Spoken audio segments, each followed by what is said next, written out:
Hello guys, what's going on? My name is Ryan Kelly, and today we're going to be talking about a huge Gravity Falls video. This is ginormous. This has so many theories to it. This is going to be a long video most likely, so sit back and relax.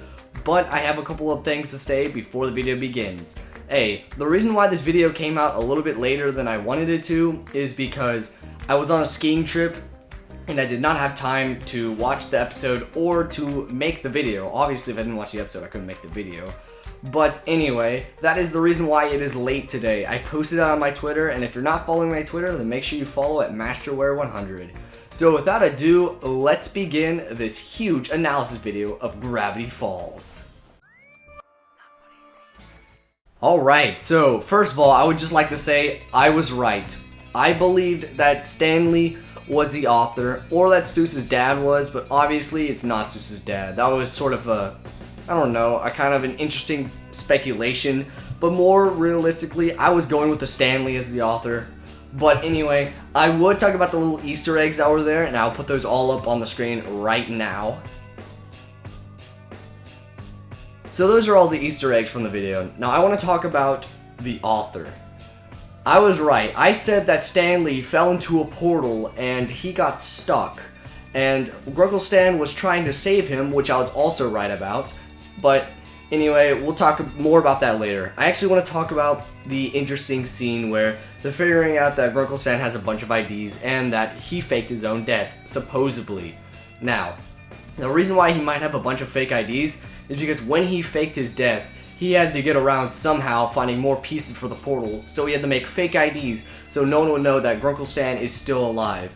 Now, why did he fake his death to start with? Because when his brother got sucked into the portal, they didn't want anyone to be suspicious that he just magically disappeared. So he thought that maybe if both of them died in a car wreck, fake wreck, then maybe that would relieve suspicion, which it did.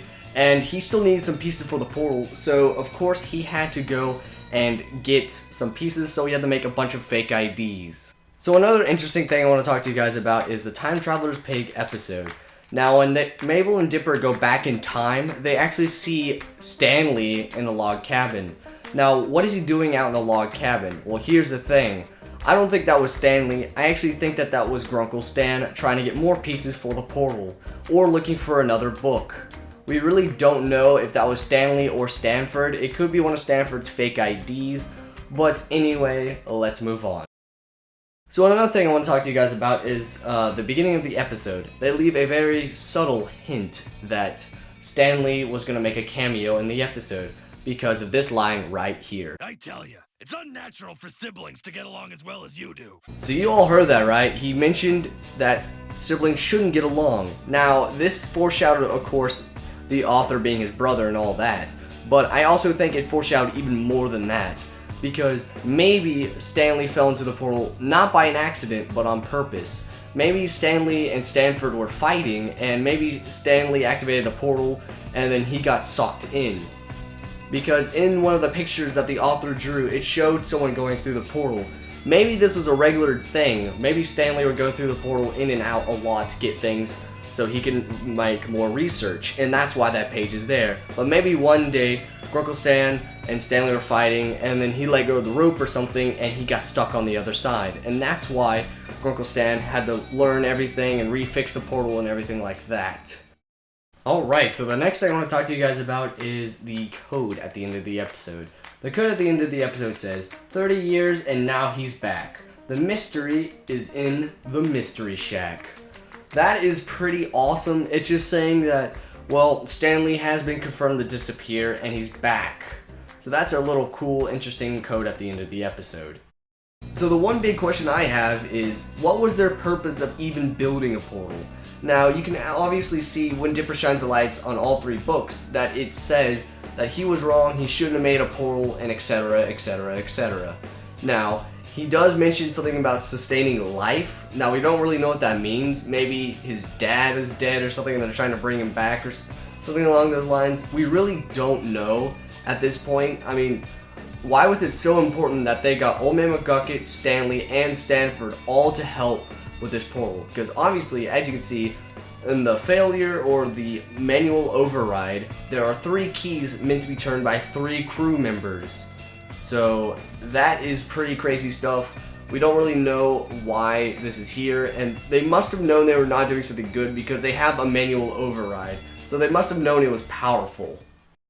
So you can see Stanley and Stanford sitting on a swing set, swinging together. Now, we've actually seen this from a previous episode, but anyway, the reason why I'm talking about it is because this shows that they were peaceful at one point. There was peace on this beach, and probably there will not be peace on it in the future. Now, I don't know if the beach is in Gravity Falls or if it's in somewhere else, but either way, there is the beach that symbolizes peace and freedom, which very soon will not be the case. Alright, so I'm going to wrap the video up here. Don't worry, there will be another part of this video coming out. I don't know when, but there will be. And what we talk about in that video will be a surprise. So you stuck around for the whole video of me rambling on about how Stanley's the author and how my theories were right and etc, etc. Well, I really hope that this video was entertaining to watch. I hope I made some interesting points on some theories. If so, then please hit that like button because it really helps out.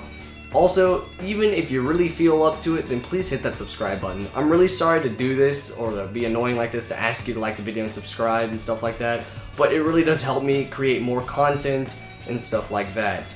Now, the final thing I want to talk to you guys about is a brand new show that's going to be coming up on this channel. That show is going to be called Know Your Bosses.